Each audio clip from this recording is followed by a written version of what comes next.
Seja bem-vindo ao Direito na Prática, programa de atualidades do universo jurídico. E nesta linha, iremos hoje conversar com dois artistas plásticos sobre a questão da censura, uma situação recente em nosso estado.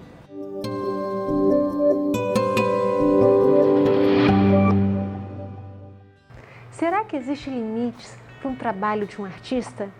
E sobre isso nós vamos conversar com a professora Vânia Caos e com o galerista Léo Bahia.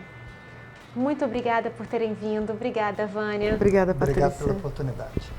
Léo, e existe limite para o trabalho de um artista? Olha, o limite do processo criativo ele não existe, né? Isso depende da produção e da linha que cada artista resolve adotar para o seu trabalho, né? Então isso é infindável, vamos dizer assim, né? E não existe como você coibir ou você direcionar a criatividade desse artista, né? Eu acho que ela é livre e acho que isso deve ser respeitado, não é, Vânia? Sim, quase sempre a arte aponta respostas e essas respostas tem como condutor o trabalho do artista. E se ele tiver um limitador, ele não consegue expor, colocar a sua resposta, a forma como ele vê as mazelas da sociedade, os problemas que ele enfrenta na sociedade e o seu processo criativo. Então é muito importante essa liberdade que ele reivindica para a garantia do seu processo criativo, do seu sucesso. Recentemente, a gente aqui no Brasil sofreu uma limitação, não foi isso? Foi em razão dessa limitação que a nossa Assembleia Legislativa criou um projeto de lei que posteriormente foi vetado pelo governador e esse projeto que foi vetado, ele foi confirmado posteriormente pela própria Assembleia. Da onde que surgiu essa questão que envolveu o projeto de lei que objetivava limitação desse processo criativo? Eu gostaria de ampliar esse discurso, apesar de sermos aqui duas pessoas ligadas às artes visuais, né? Uhum. Mas essa discussão, ela está permeada por todo o campo das artes, né? Teatro, dança, música, literatura, né? Isso está permeando tudo, né? Mas isso ficou mais evidenciado nas artes visuais por conta de dois episódios, né? O panorama das artes visuais brasileiras, que foi feito no MAM, e que tinha uma performance de um artista que fazia performance nu com um objeto da Lígia Clark, né? Um caranguejo da Lígia Clark, que é aquele que a gente vai mexendo nele, né? Bom, hoje em dia a gente não mexe mais, né? Mas ela criou por conta disso, né? E a exposição Queer Museum, que aconteceu no Banco Santander, lá na Fundação Santander, no Rio Grande do Sul, isso suscitou todo esse debate em torno dessa questão, né? Mais propriamente porque uma criança que estava acompanhada dos pais interagiu com o artista na performance do MAM. Então, algumas pessoas estavam questionando sobre a possibilidade, a legitimidade de uma criança menor de idade, no caso era uma criança que não tinha 1 ano, acho que era uma criança de meses, ali interagir com um homem nu, né? E essa foi a questão central que levantou toda essa questão, né? Fora isso, teve a Queer Museum, que era uma exposição que trabalhava sobre a questão da sexualidade e trazia muitos elementos ligados ao catolicismo e ao cristianismo, e vários artistas questionando essa questão da sexualidade de Cristo, de Madalena e de Maria, né? Então isso provocou todo esse debate em torno dessa questão, né? Mas isso me remete muito mais um retrocesso tremendo, né? Eu fico pensando se esse debate da exposição do Crime Museum veio através do cristianismo, né? Eu fico pensando se Adão e Eva vieram já vestidos, né? Ou se com aquelas folhinhas de parreiras, como a gente vê nos livros. Né? O que é pornografia? Eu fico pensando se uma criança está ali com os pais, que é quem são os responsáveis. Quem são os responsáveis legais pela criação e pela educação uhum. dessa pessoa, pela formação dessa pessoa, né? Dessa criança, no fato, né? Quem legitima uma outra pessoa de falar que ela está proibida de estar ali presente, né? As artes visuais, ela mostra o que existe. Ela não inventa, ela mostra a realidade à luz do artista, da interpretação do artista, mas ela mostra uma verdade, uma coisa que existe. Nós podemos ver isso na Capela Sistina, nós podemos ver isso na obra de Leonardo da Vinci, na obra de Michelangelo, nos estudos científicos mostrados pelas artes plásticas, que foi um instrumento de trabalhos científicos com relação ao corpo, e interpretar o corpo como pecado. O artista não vê dessa forma, o artista não vê o corpo como resultado de um pecado, e sim o corpo como a natureza por si, como ele é. Vânia, recentemente você escreveu um artigo dizendo que as proibições de exposições artísticas com teor pornográfico são perigosas. Por quê? Na verdade, nós fomos colocados para a sociedade como incitadores à pornografia, como se o trabalho do artista tivesse o poder de mudar a sociedade ou mudar o comportamento social. No artigo eu falo, quisera as artes mudar o comportamento de uma sociedade. Quisera o artista ter a capacidade de mudar o comportamento da sociedade. Certamente a sociedade seria melhor. Outra. E não, nesse caso, no caso das exposições que o Léo colocou aqui, e exposições, inclusive, com altíssimo nível, lá estiveram Portinari, Lígia Clark, Varejão. Então, assim, exposições de caráter internacional e que colocou as artes visuais no patamar de mediocridade, de banalidade. E tem a questão também da liberdade de expressão, que é um direito garantido constitucionalmente, né? Daqui a pouquinho nós vamos conversar sobre isso. Intervalo, voltamos já já.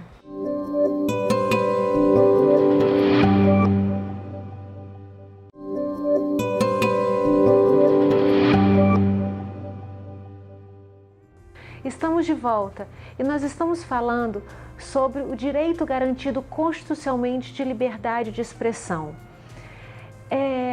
Léo e Vânia, a gente sabe que existem uns critérios de classificação.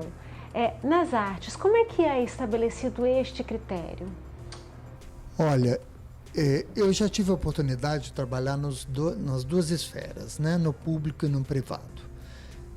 No público, a gente tinha uma consultoria de um advogado, né? Uhum. Que nos indicava que rumo tomar. E mesmo já havia tido um evento numa exposição do Rio de Janeiro em que obrigava que se adotasse a classificação de idade para que, na verdade, recomendava-se que menores de tanta idade não deveriam ver aquele conteúdo, né? Então isso foi adotado numa exposição que a gente fez, por exemplo, em Belo Horizonte, da itinerância da Bienal de São Paulo, que tinha um conteúdo de uma artista norte-americana, Nan Goldman, que era de cunho erótico. Então isso foi adotado. Mas era um espaço institucional que tinha um advogado por trás e que sabia dessa regra, né? Hoje em dia, ano que vem, dia 24/7, celebra-se o Dia Internacional do Fetiche. E eu vou abrir uma exposição de um artista goiano que faz o doutorado dele em Porto Alegre, que trabalha em cima do fetiche. Então eu vou abrir nessa data. Como é um espaço meu, eu que giro, eu que mantenho aquele espaço, entra quem quer. Particular, É um espaço particular. Vai entrar quem quiser. Uhum. Eu não tenho que seguir esse protocolo todo, né? Então é o meu crivo aí, né? Entendi. Agora, da criação da obra, voltando do início da criação da obra, é a criação do artista, e eu estou respeitando a criação do artista, inclusive dando a ele o direito de optar e selecionar as obras que ele vai expor dentro de uma linha curatorial que a gente conversou que vai ser adotada. E essa expressão artística, como você mesmo disse, Vânia, ela sempre existiu, desde os primórdios, né? Sim, os gregos se inspiravam, a minha expressão de predileção e de formação é o mosaico, que data de 3.500 anos e já expressava atitudes humanas.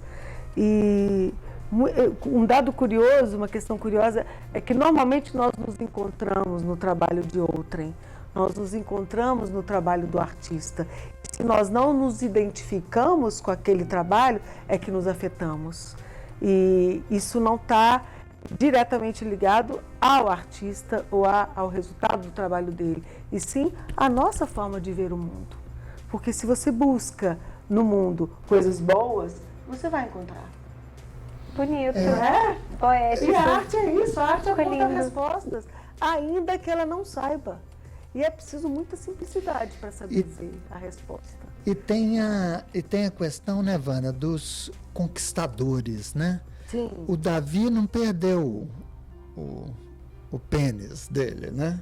Ele foi quebrado por alguém que chegou lá e não concordava com aquilo, né?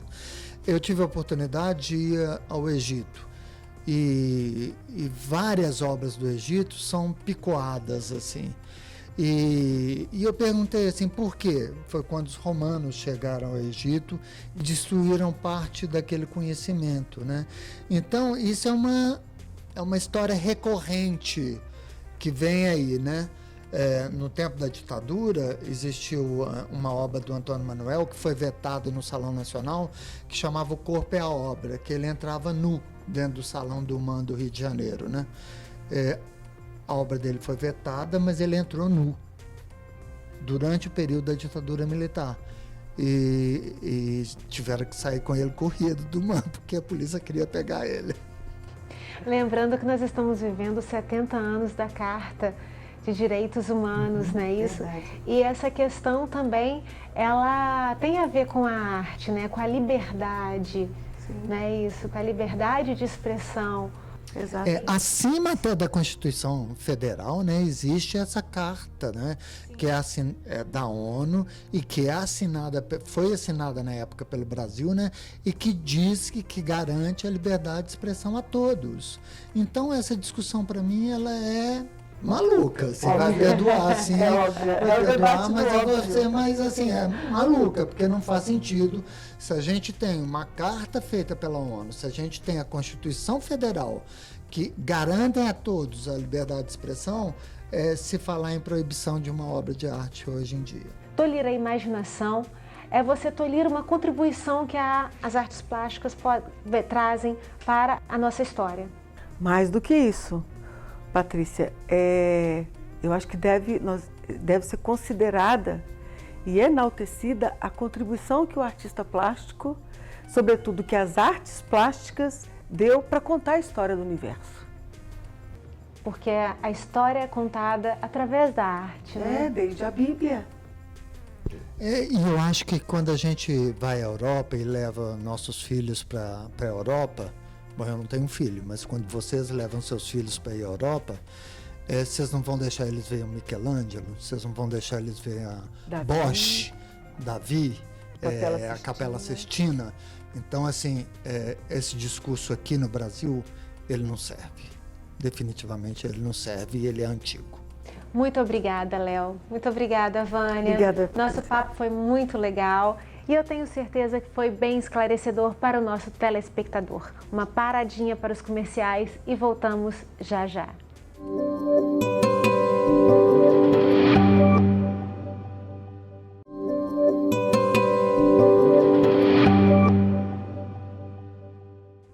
E agora nós vamos conhecer mais um curso de atualização da FDV. Confira! Estamos de volta e agora eu converso com a professora Caroline Marchiori, coordenadora do curso de pós-graduação da FDV de Direito Tributário. Professora, muito obrigada. Eu que agradeço a oportunidade, Patrícia. Professora, como é que funciona o curso de pós-graduação da FDV em Direito Tributário? Bom, Patrícia, o nosso curso, ele é direcionado não só a graduados em Direito, mas também a graduados em outros cursos. Como contabilidade, não é isso? Exato, contabilidade, administração, economia. Na verdade, não existe uma exigência formal quanto à graduação, mas essas são as áreas que têm uma maior interconexão com o nosso curso. Além do próprio direito, enfim, como você mencionou, contabilidade, administração, economia. E o nosso tema é, logicamente, o direito tributário. Então, o que o aluno vai encontrar no nosso curso? O nosso objetivo é que o aluno tenha condições aqui de aprimorar sua capacidade de interpretação e de aplicação do direito tributário, lembrando que o direito tributário brasileiro é um dos mais complexos do mundo. E para trabalhar com direito tributário, como a senhora mesmo disse, é uma matéria bem complexa. Então é preciso de ter especialidade e é isso que a FDV vai trazer nessa pós-graduação, né? É uma capacidade para o profissional poder atuar com mais certeza no mercado, não é isso? Exatamente. Como eu mencionei, o direito tributário é um dos mais complexos do mundo pelo fato de nós temos um número muito grande de tributos, as obrigações tributárias, de um modo geral, serem muito complexas e pelo fato de a carga tributária ser muito alta. Então, o que acontece, Patrícia? O profissional do direito que quer atuar no direito tributário, realmente ele precisa ter um conhecimento técnico muito específico. O mercado exige isso dele. O mercado exige isso dele, o mercado exige isso dele. E ao falar em mercado, na verdade, a gente pode pensar, claro, no mercado de advocacia, mas outras profissões relacionadas ao direito, profissões públicas, que também demandam auditores conhecimento fiscais. em direito tributário, auditores fiscais, procuradores, magistrados, todos têm a possibilidade de se beneficiar, sim, do nosso curso, tendo em vista a especificidade do direito tributário. Então, assim, a pós-graduação da FDV, ela pode ajudar ao recém-formado e ao advogado que já está trabalhando há bastante tempo, que precisa realmente fazer uma reciclagem, precisa dar um up na carreira, não é isso? Então, são bem-vindos todos esses tipos de profissionais. Com certeza, e não só advogados. Sim, eu falei de advogados, mas são os outros também, os contabilistas, administradores que já estão por aí há bastante tempo, né? Sim, profissionais de outras áreas também, até porque a tributação é hoje um aspecto fundamental na vida das empresas. Então, pessoas que de alguma forma estejam no mundo dos negócios podem sim se beneficiar dos nossos cursos, pois aqueles que estão no mundo dos negócios, de alguma forma lidam com tributação, tendo em vista, como eu mencionei, a complexidade e o peso da carga tributária brasileira. A gente também, a gente sabe que existem alguns impostos que são estaduais, alguns municipais, alguns federais. Então, as alíquotas desses impostos podem ser alteradas constantemente. Sim. Daí a questão de sempre estar precisando de uma atualização, não é isso? Sim. E não só as alíquotas, mas também a própria matéria sobre a qual o tributo recai, exato, altera, e principalmente os entendimentos dos tribunais. Entendi. Hoje existe no Brasil um contencioso tributário muito intenso, ou seja, os conflitos entre fisco e contribuinte são muito frequentes, o que abre, na verdade, um campo de trabalho fantástico para os profissionais do direito e de áreas correlatas, como a gente vem falando aqui. Por quê? Porque existem inúmeras teses que vêm sendo criadas a todo dia e muitas delas reconhecidas pelos tribunais a favor dos contribuintes. Então, de fato, é um campo que demanda um conhecimento técnico bem específico e, como você mencionou, uma atualização constante. E a questão prática, o curso de pós-graduação também traz a prática do direito tributário? Sim, traz sim. Bom, de uma forma direta, os alunos vão ter a oportunidade de ter 15 aulas práticas, que serão aulas voltadas a estudos de caso, além, logicamente, das aulas teóricas, já que, como a gente vem falando, é uma área que demanda um conhecimento técnico muito específico, logo a gente não pode abrir mão de uma base teórica muito sólida. E justamente para isso nós vamos contar com professores que, além de professores, também são profissionais que atuam no direito tributário em diversos ramos. Nós vamos contar com advogados, nós vamos contar com juízes, nós vamos contar até com tabeliães, enfim. Nós realmente pretendemos deixar esse enfoque prático muito evidente no nosso curso, porque é uma matéria, direito tributário é uma matéria prática. A gente está falando de tributação, como eu falei, a gente está falando de algo que é vital para os negócios. Professora, muito obrigada. Eu que agradeço, Patrícia.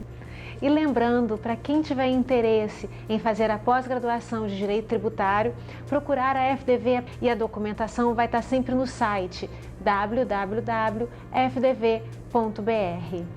Ficamos por aqui. E se você tiver alguma dúvida ou alguma dica, procure as nossas redes sociais, no Instagram, TV Direito na Prática, Facebook, Direito na Prática e agora também no YouTube, Direito na Prática com Patrícia Botti.